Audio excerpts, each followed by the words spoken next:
वे परेशानी झंझटों से नहीं बच पाए तो हम आम मनुष्यों की तो औकात ही क्या है। राम रावण दोनों की राशियां एक, लेकिन हैं दोनों में अंतर। कंस और कृष्ण दोनों की राशि एक है, दोनों में अंतर। क्या एक राशि से दोनों का भविष्य फल हो सकता है?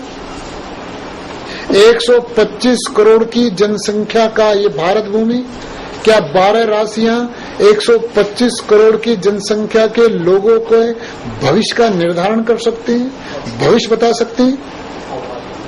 अरे भविष्य राम और रावण का भविष्य का एक होगा। राम उनकी राशि भी वही है जो रावण की राशि है, क्योंकि रावण भी रा से शुरू हो रहा है और राम शब्द भी रा से शुरू हो रहा है। क्या दोनों की राशियों का फल एक होगा?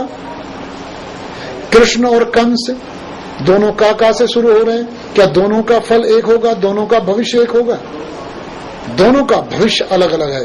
तो ये राशियां क्या हमारे भविष्य का निर्धारण करेंगी? इसलिए इन चक्करों से हटो। बस एक बात मस्तिष्क में बैठ जाए, एको ब्रह्म द्वितीयो नास्ति, एक परमात्मा है, दूसरा हो ही नहीं सकता। जब से हमने परमात्मा से आस्था हटाकर जगह जगह जगह बांटनी शुरू कर दी, हम परेशान हो गए, बेचैन हो गए, उच्चाटन में हो गए, परेशानियों में गिर गए और वास्तविक मार्ग से हम हट गए। परेशानियां, कष्ट तो देह का गुण है। एक महापुरुष ने बात कही, महापुरुषों ने हमें चेताने के लिए, हम मनुष्य को जगाने के लिए वाणियों का निर्माण किया। कहा उन्होंने, अरे देह धरे का दंड है हर काहू को होए। जो हमने शरीर धारण किया है इसका दंड है वो, कि देह धरे का दंड है हर काहू को होए। ज्ञानी काटे ज्ञान से और मूर्ख काटे रोए। कष्ट परेशानियां हरेक को आएंगी, ऐसा कोई मनुष्य नहीं है जिसको कष्ट परेशानियां ना आए। राम नहीं बच पाए, कृष्ण नहीं बच पाए, बुद्ध नहीं बच पाए, चैतन्य महाप्रभु नहीं बच पाए, तो हम आम मनुष्यों की तो क्या हैसियत है। अगर इन शनि राहु केतु या किसी का कुछ करवाना, तांत्रिक क्रियाएं, संकट दूर होता इनसे, तो राम कभी का करवा लेते, कृष्ण कभी का करवा लेते। उनसे उनके पास संकट आया, परेशानियां आई, उन्होंने बड़े धैर्य के साथ उनका निवारण किया, उनको झेला। हमको उनके पद चिन्हों पर चलना चाहिए, हमको उनका अनुसरण करना चाहिए, हमें उनके अनुसार चलना चाहिए। जैसे परेशानियों में धैर्य के साथ रहे, धैर्य के साथ उन्होंने मुकाबला किया, हम भी ऐसा करें। लेकिन हम मुकाबला करने के बजाय वो शनि राहु केतु,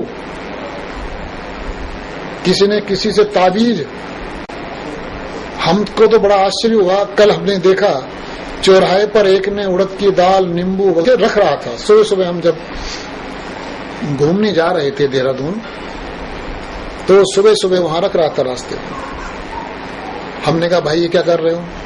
कहा जी आजकल हमारे घर में बहुत संकट आया हुआ है, किसी ने बताया कि सुबह सुबह ब्रह्म मुहूर्त में ये नींबू, उड़द की दाल चौराहे पर रख देना, जिसका पैर पड़ेगा उसके ऊपर तुम्हारा संकट उस पे चला जाएगा। ऐसे संकट जाने वाला नहीं है। अगर हमारी भावना ये है कि हमारा संकट दूसरे पे चला जाए, तो वो संकट कभी दूर नहीं होगा, उल्टा और पाप कमा रहे हो, परमात्मा की नजरों में गिर रहे हो।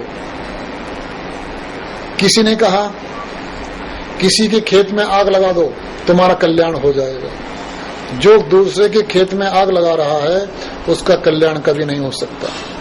इन तरीकों से हम बचें, इनसे कुछ हासिल होने वाला नहीं है। इस तरह से हम इन चीजों में ना उलझें।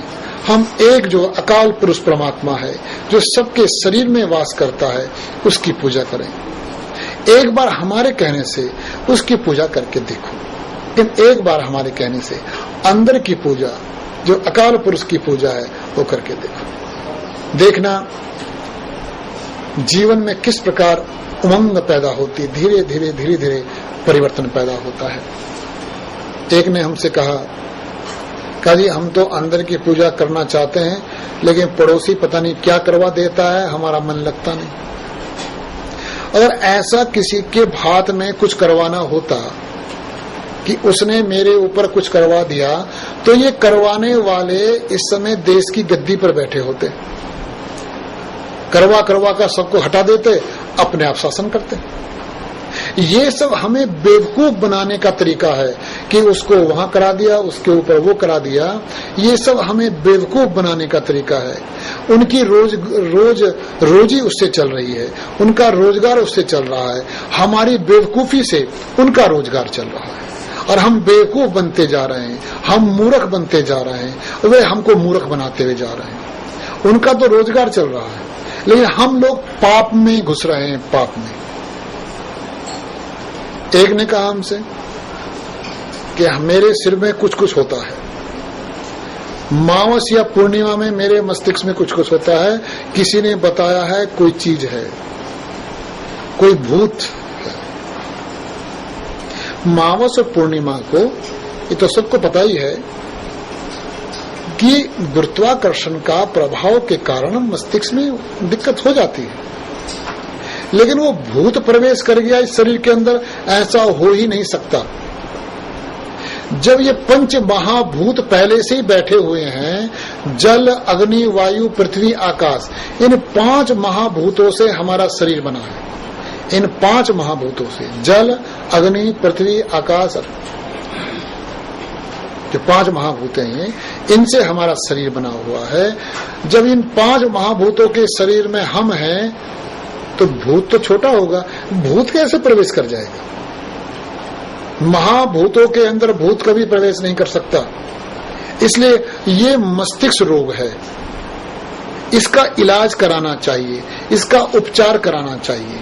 और ये भी हम कहते हैं, किसी के परिवार में अगर ऐसी किसी को परेशानी है, उसके मस्तिष्क में ये मत बिठाओ कि तेरे पे ऊपरी है, तेरे पे भूत प्रेत है, ऐसा उसके मस्तिष्क में बिल्कुल ना बिठाओ, नहीं तो ये रोग बढ़ता ही चला जाएगा। उसके मस्तिष्क में ये बिठाओ कि तेरे मस्तिष्क में कोई रोग हो गया है, परेशानी है तेरे को, और धीरे धीरे वो कवर कर लेगा, धीरे धीरे वो नियंत्रण में आ जाएगा।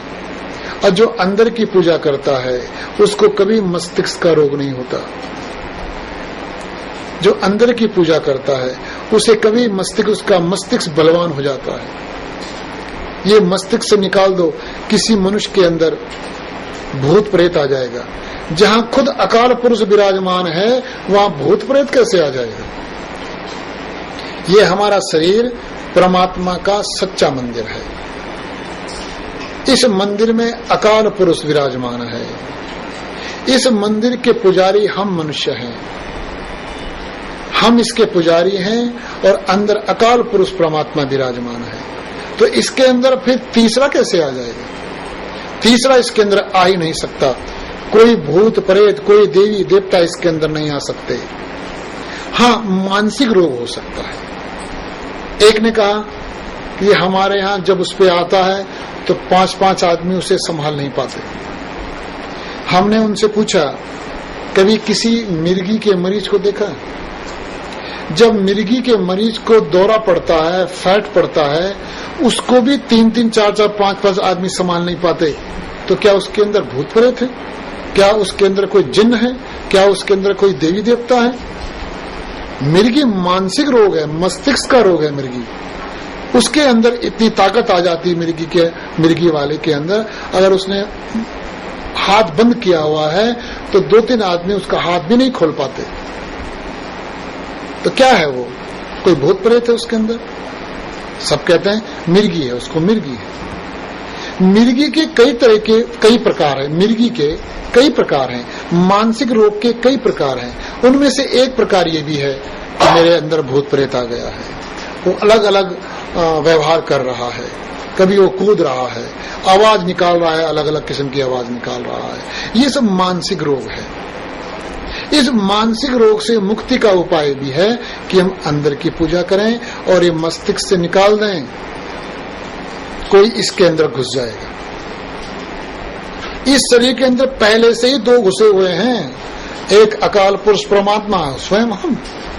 जब दोनों पहले से ही हैं और अकाल पुरुष के सामने ये भूत प्रेत, ये कोई दूसरी शक्ति आ ही नहीं सकती, क्योंकि ये शक्तियां होती नहीं है।